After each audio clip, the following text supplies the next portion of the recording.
Assalamualaikum warahmatullahi wabarakatuh. Pada kesempatan ini kita lanjutkan kuliah kita, yaitu filsafat dakwah, yang pada kesempatan ini memasuki bab yang ke-10 tentang nilai-nilai dakwah. Saudara-saudara sekalian, kalau kita menelusuri kembali bahwa salah satu tujuan dakwah adalah tersebarnya Islam ke penjuru dunia, dan ajaran Islam itu dijalankan dalam kehidupan sehari-hari ya.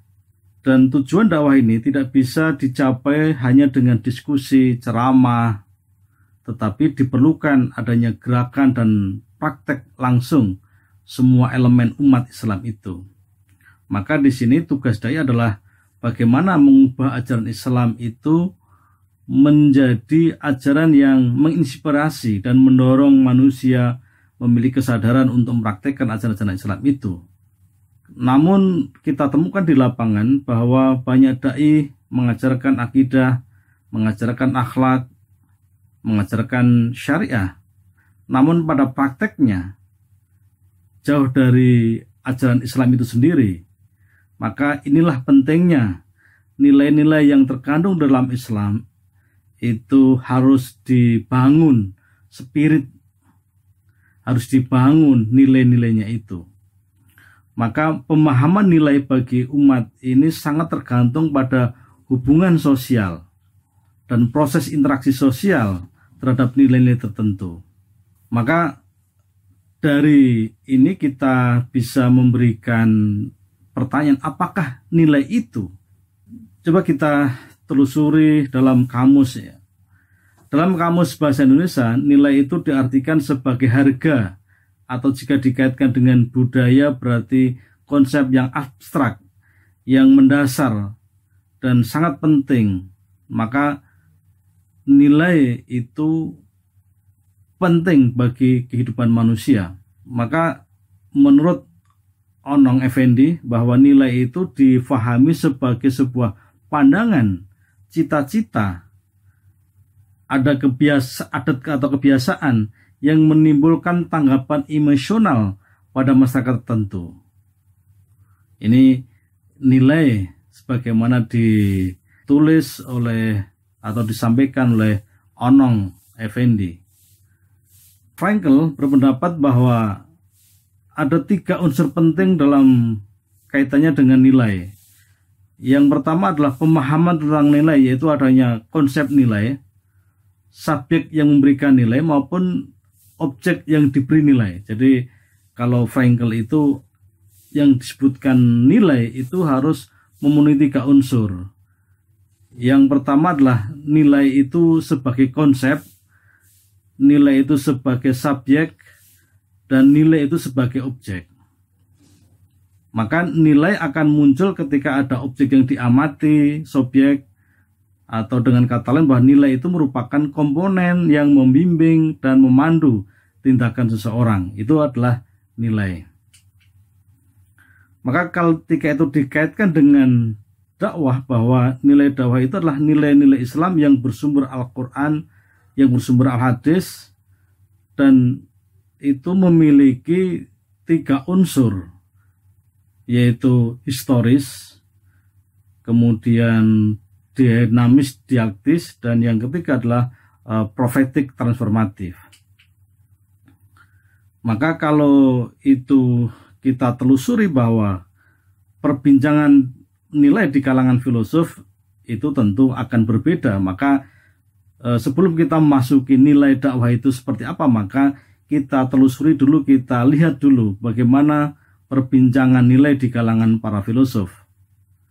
Nilai yang bersumber dari filsafat sesungguhnya nilai itu bersumber dari filsafat, yaitu dalam perbincangan filsafat, kemudian turunan filsafat itu dari etika, turunan dari etika itu kemudian estetika, baru kemudian polese. Maka dari situ dalam pandangan kaum filosof bahwa filsafat bekerja pada sumber-sumber kebenaran, sedangkan etika itu dan estetika itu bekerja pada sumber-sumber nilai. Ada perbedaan pandangan mengenai nilai itu, apakah nilai itu objektif atau subjektif? Apakah nilai-nilai itu terkait erat dengan fakta-fakta atau yang lain? Dalam filosof ada 3 hal yang kemudian diperbincangkan dalam nilai ini. Yang pertama adalah nilai itu berlaku universal. Jadi berlaku untuk semua manusia. Aspek-aspek kesadaran dan kualitas jiwa itu yang memancar itu adalah nilai-nilai. Maka ketika kita bicara nilai-nilai, maka yang pertama itu di kalangan filosof mengatakan bahwa nilai itu bersifat universal. Yang kedua, nilai itu sangat terkait dengan budaya. Maka nilai-nilai budaya yang ada di masyarakat atau budaya-budaya yang dimiliki oleh masyarakat yang bersifat kolektif itu sangat ditentukan oleh budaya. Yang ketiga adalah nilai itu bersifat personal. Karena nilai itu hasil dari pengkondisian tingkat kesadaran, maka nilai-nilai itu sangat personal. Atau bahasa kita disebut sangat privat sekali. Maka dari ketiga sifat nilai itulah yang kemudian nanti akan kita lihat apakah di dalam nilai-nilai dakwah itu sesuatu yang universal atau nilai budaya atau nilai personal. Itu nanti tergantung dari tingkat historisnya, tentang dialektiknya seperti apa, maupun juga bagaimana profetik transformatifnya. Nah, sekarang kita lihat bagaimana nilai dakwah dan institusionalnya seperti apa. Nilai dakwah dalam konteks fakultas dakwah, dalam konteks dakwah yang kemudian dikembangkan oleh fakultas dakwah itu sesungguhnya adalah dakwah difahami atau bersifat universal. Nilainya bersifat universal. Kalau nilai-nilai dakwah itu bersifat universal, maka dapat diaplikasikan dalam kehidupan umat. Di antaranya yaitu adanya sifat kedisiplinan, sifat kejujuran, kerja keras, kebersihan, kompetitif. Itu adalah bagian dari nilai-nilai dakwah yang kemudian membentuk sebuah institusional dalam kehidupan itu. Difahami nilai dakwah sebagai sesuatu yang universal. Meskipun nanti pada perkembangan dakwah itu adalah juga memiliki nilai-nilai yang bersifat kultural. Bagaimana kultural itu pada tingkat implementasinya, yaitu bagaimana cara mereka berdakwah, dan juga nanti di kesempatan yang lain bahwa nilai dakwah itu juga memiliki sesuatu yang bersifat personal, tergantung apakah kemudian dakwah itu dianggap sebagai sebuah profesi atau dakwah itu difahami sebagai sebuah pengabdian dan sebagainya. Tapi itu adalah nanti kita lihat dalam konteks-konteks tertentu. Selanjutnya adalah kita bicara tentang etika berdakwah, karena tadi di awal sudah kita sampaikan bahwa nilai itu sesungguhnya dalam konteks universal itu bersumber dari filsafat, kemudian turun menjadi etika turun menjadi estetika kemudian menjadi policy. Nah, etika berdakwah yaitu ada 5 pemahaman di sini. Bahwa dakwah itu harus dilakukan dengan betul-betul, dakwah itu harus menjauhkan diri dari unsur-unsur kebencian. Ini masalah etika. Yang kedua adalah dakwah harus dilakukan secara persuasif. Seperti yang dulu kita pembahasan yang lalu, bahwa dakwah itu adalah bagaimana mempengaruhi orang dengan cara-cara yang persuasif, jauh dari sikap memaksa. Yang ketiga adalah menghindari pikiran-pikiran yang bersikap menghina, menjelekkan agama, atau menghujat Tuhan, atau kemudian menjadi keyakinan umat lain itu kemudian difahami sebagai sebuah hal yang musuh, kan begitu. Dan yang keempat adalah bagaimana kemudian dakwah itu bisa mengapresiasi perbedaan dan menjauhkan sikap-sikap yang ekstremis dalam beragama. Yang kelima adalah dakwah difahami, dilakukan kemudian dengan jujur, proporsional. Ini adalah etika ya.